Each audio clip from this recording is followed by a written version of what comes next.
Can water that's only 60 degrees actually give you hypothermia before you even feel dangerously cold? That's the claim going around. 60 isn't ice bath cold. It's a lake in May. And people swear it can take you down before your body sounds any kind of alarm. Ask most people how hypothermia works and you get the same story. You get cold, you start shivering, it gets worse, and eventually your body gives out. It sounds like something you'd feel coming from a mile away. Most people never get there. They never even start shivering. Lifeguards have a rule for exactly this. They call it 1-10-1. It's got nothing to do with how cold the water feels, and everything to do with the clock. Here's the part that actually matters. Water pulls heat off your skin roughly 25 times faster than air does. Stand in 60-degree air, and you're comfortable for hours. Stand in 60-degree water, and your body starts losing that fight in minutes. The first danger isn't hypothermia at all. It's the gasp. Sudden cold water triggers an involuntary gasp reflex, and if your face happens to be underwater when it hits, that reflex alone can drown you in under a minute. I think pinning this on hypothermia undersells what's actually happening. It isn't one slow process. It's 3 separate dangers, stacked on top of each other, and the slowest one is the one that gets all the credit. Even if you get past the gasp, cold water shuts your muscles down fast. Hands stop gripping. Arms stop pulling. A swimmer who could do a mile in a pool can lose the ability to swim 20 yards, not from exhaustion, but because the muscles simply stop answering. This is why open water swim events get shortened or scrapped over water sitting in the low 60s. Not because it looks icy. Because officials know what that temperature does to a swimmer's muscles long before it does anything to how cold they feel. So by the time water actually feels dangerously cold, the gasp has already had its shot, and the muscles have already started to fail. The clock the lifeguards talk about, the 1, the 10, the 1, is about to make a lot more sense. Picture the hypothermia you already know. Someone lost in snow, shivering hard, words slurring, moving slower and slower until they stop moving at all. That's the version everyone's seen in a movie or a survival documentary. That picture takes hours to build. It has stages doctors can name and warning signs a rescuer can catch early. It assumes you get time to notice something is wrong before anything is actually wrong. 60-degree water does not give you that. Go back to the Titanic for a second. The water that night sat close to freezing, and the standard image is people slowly freezing over hours, waiting on wreckage. That's not what the timeline actually shows. Most of them didn't last long enough for the slow version of hypothermia to even get started. What actually killed them lines up with that gasp reflex and the cardiac strain of hitting water that cold all at once. Blame the movies for that. Pop culture sold a version of cold water death that unfolds over an hour, slow and shivering, when the fast version has been sitting in the historical record the whole time. That's the myth worth killing, not the number 60. Bring that assumption to 60 degrees, and it sounds reasonable. It's not ice water, it's not 10 minutes and you're done water, so surely the slow, hours-long version of hypothermia is the only real risk on the table. It isn't wrong. It's just answering the wrong question.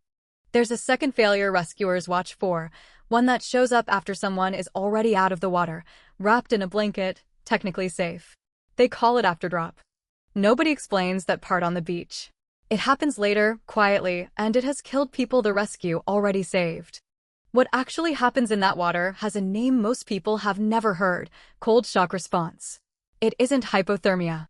It starts the moment cold water touches your skin, not after your body's core temperature drops. It hits in seconds. If your head happens to go under while that gasp fires, you don't inhale air. You inhale water. That's how people drown in water that never even reaches ice cold.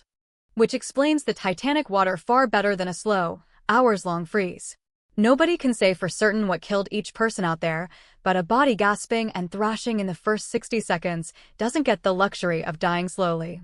Cold shock likely reached most of them before hypothermia ever had the chance.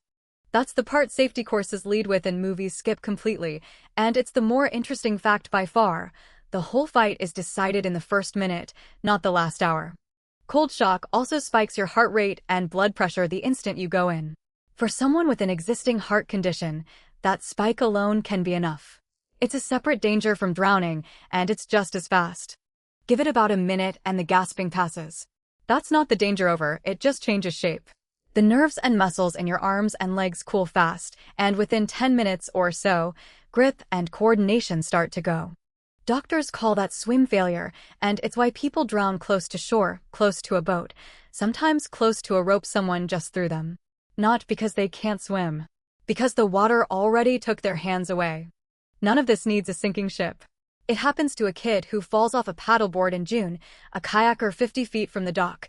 Anyone who assumes cool water is basically safe water. So at 60 degrees, the clock everyone pictures is the wrong clock. The one that actually matters runs out in the first 60 seconds, and again in the first 10 minutes, long before hypothermia even shows up to the fight. The one that actually matters runs on minutes, not hours. The gasp, the racing heart, the arms that quit answering, all of it lands in the first 10 minutes, most of it inside the first 3. Hypothermia never even gets the chance.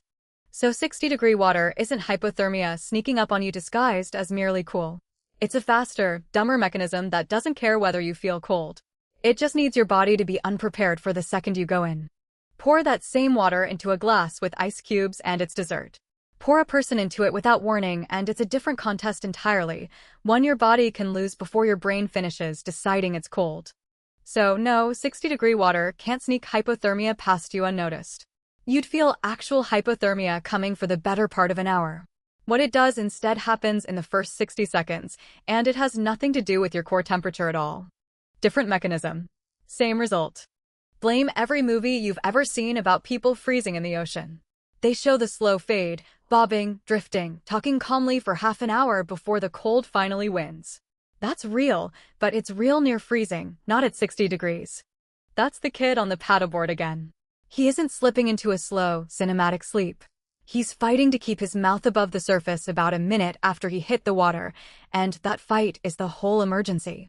Honestly, the 60-degree number is a bit of a red herring. Nobody drowns because a thermometer read 60. They get in trouble because of what their body does in the first 10 minutes, and that number barely matters once the gasping starts. None of that requires strength or nerve, which is the part worth remembering. Get your airway clear, slow your breathing down, and let a life jacket or the current carry you through that first ugly minute instead of trying to swim your way out of it. 10 minutes. Not 10 seconds. Not 2 hours. Look at that glass again. The ice, the sweat running down the outside, the drink you'd happily wrap both hands around. Nothing about it looks like a threat. That's exactly the part that gets people. Cool water doesn't give you hypothermia before you feel dangerously cold.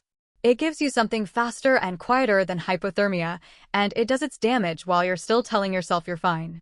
60 degrees was never cold enough to warn you. It was always cold enough to be wrong about. So if you're that kid on the paddleboard, the number worth remembering isn't 60. It's 10 and 1. 1 minute to get your breathing back under your own control. 10 minutes before the cold actually starts taking your strength. That's the whole warning. Go ahead and drink from that glass, ice and all. It was never the enemy. The water that can hurt you isn't cold enough to numb you first. It's cold enough to steal one clean breath, and open enough that 10 minutes is all you get to answer for it. The danger was never the number on the water. It was the plunge, no waiting in an inch at a time, no warm-up lap, just all of you, all at once, with no chance to catch your breath first. So keep the ice in your glass. Let it sweat all at once on the counter.